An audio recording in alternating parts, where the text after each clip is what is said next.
ನಮಸ್ತೆ, ನನ್ನ ಹೆಸರು ಡಾಕ್ಟರ್ ರವೀಶ್ ಎಸ್ ಎನ್ ಅಂತ. ತಿಪ್ಟೂರಿಂದ ಆರೋಗ್ಯ ಮಂದಿರ ಅಂತ ನನ್ನ ಕ್ಲಿನಿಕ್ ಇದೆ. ನಾನು ಅಪ್ರಾಕ್ಸಿಮೇಟ್ ಒಂದು 14-15 ವರ್ಷದಿಂದ ಆರೋಗ್ಯ ಮಂದಿರ ಕ್ಲಿನಿಕ್ ತಿಪ್ಟೂರಲ್ಲಿ ಪ್ರಾಕ್ಟೀಸ್ ಮಾಡ್ತಾಯಿದ್ದೀನಿ. ಆ್ಯಂಡ್ ನಂದು ಇನ್ನೊಂದು ಬ್ರ್ಯಾಂಚ್ ಇದೆ, ಅದು ಮೈಸೂರಲ್ಲಿ ಆಲ್ಮೋಸ್ಟ್ ಒಂದು 3 ಇಯರ್ಸಿಂದ ಮಾಡ್ತಾಯಿದ್ದೀನಿ ಮೈಸೂರಲ್ಲಿ. ಅಲ್ಲೂ ಆರೋಗ್ಯ ಮಂದಿರ ಅಂತ ಒಂದು ಬ್ರ್ಯಾಂಚು. ಇನ್ನೊಂದು ತುಮಕೂರಲ್ಲಿ ಒಂದು ಬ್ರ್ಯಾಂಚ್ ಇದೆ, ಅದು ಎವ್ರಿ ಸಂಡೇಸ್, ಅದು ಆರೋಗ್ಯ ಮಂದಿರ ಅಂಥೇಳಿ. ಸೊ ಅಲ್ಲಿ ಆಲ್ಮೋಸ್ಟ್ ಒಂದು 18 ಇಯರ್ಸಿಂದ ನಾನು ಪ್ರಾಕ್ಟೀಸ್ ಮಾಡ್ತಾಯಿದ್ದೀನಿ. ನನ್ನ ಎಜುಕೇಷನ್ಗೆ ಬಂದರೆ ನಾನು actually S D M college of Ayurveda ಹಾಸನಲ್ಲಿ ನನ್ನ UG ಮತ್ತು PG PhD ಎಲ್ಲ ಅಲ್ಲೇ ಮುಗಿಸಿದ್ದು, ಅದೇ ಕಾಲೇಜಲ್ಲೇ ಮುಗಿಸಿದ್ದು.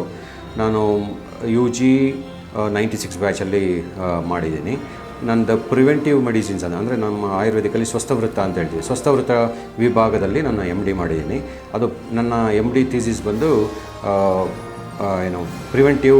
ಪ್ರಿವೆನ್ಷನ್ ಆಫ್ ಸ್ಥೌಲ್ಯ ಅಂದರೆ ಪ್ರಿವೆನ್ಷನ್ ಆಫ್ ಒಬೆಸಿಟಿ ಮೇಲೆ ನನ್ನ MD. ಆ್ಯಂಡ್ PhD ಬಂದು ನನ್ನ ಅರೌಂಡ್ ಆಲ್ಮೋಸ್ಟ್ ಒಂದು 7 ಇಯರ್ಸ್ ನಾನು ರಿಸರ್ಚ್ ಮಾಡಿದ್ದೀನಿ PhD SDM ಕಾಲೇಜಲ್ಲಿ. ಅದರಲ್ಲಿ seasonal skin disease, purely psoriasis ಮೇಲೆ ನಾನು ಆಲ್ಮೋಸ್ಟ್ 2500 ಮೆಂಬರ್ಸ್ ಮೇಲೆ ರಿಸರ್ಚ್ ಮಾಡಿ ಅದನ್ನು 7 ಇಯರ್ಸ್ ಸಕ್ಸಸ್ಫುಲ್ಲಾಗಿ PhD ಮುಗಿಸಿದ್ದೀನಿ. ಅಂದರೆ seasonal skin disease, mainly all types of diseases, seasonal ಯಾವ್ಯಾವ ಸೀಸನಲ್ಲಿ ಬರುತ್ತೆ ಅದು.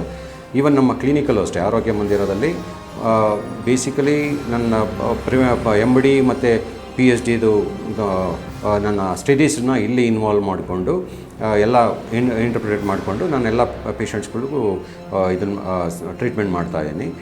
ನನ್ನ ಈ ಎಲ್ಲ ಸೇವೆಗಳನ್ನ ಗುರುತಿಸಿ ಸಿಗ್ನೇಚರ್ ಮೀಡಿಯಾ ಹೌಸ್ ಅವರು ಕರ್ನಾಟಕ ಹೆಲ್ತ್ ಕೇರ್ ವೈದ್ಯ ವಿಭೂಷಣ ಅವಾರ್ಡ್ಸ್ 2025ಗೆ ನನ್ನನ್ನು ನಾಮಿನೇಟ್ ಮಾಡಿ ಸೆಲೆಕ್ಟ್ ಮಾಡಿರೋದ್ರಿಂದ ಅವ್ರಿಗೆ ನನ್ನ ಹೃತ್ಪೂರ್ವಕ ನಮಸ್ಕಾರಗಳನ್ನ ಹೇಳ್ತಾ ಇದ್ದೀನಿ. ಸೊ ಈ ಥರ ಅವಾರ್ಡ್ಸ್ಗಳು ನನ್ನಂಥ ಅಪ್ಕಮಿಂಗ್ ಡಾಕ್ಟರ್ಸ್ಗಳಿಗೆ ಅಥವಾ ಈಗ ಯಂಗ್ಸ್ಟರ್ ಡಾಕ್ಟರ್ಸ್ಗಳಿಗೆ ಈ ಥರ ಅವಾರ್ಡ್ಸ್ಗಳೆಲ್ಲ ಸಿಗ್ತಾಯಿದ್ರೆ ಅವ್ರಿಗೆ ಇನ್ನೂ ಒಂದು ಮೋಟಿವೇಶನ್ ಸಿಗುತ್ತೆ, ಇನ್ನೂ ಹೆಚ್ಚಿನ ರೀತಿ ಕೆಲಸ ಮಾಡಬೇಕು ಅಂತ. ಸೊ ಮತ್ತೊಮ್ಮೆ ಸಿಗ್ನೇಚರ್ ಮೀಡಿಯಾ ಹೌಸ್ನವ್ರಿಗೆ ಧನ್ಯವಾದಗಳು.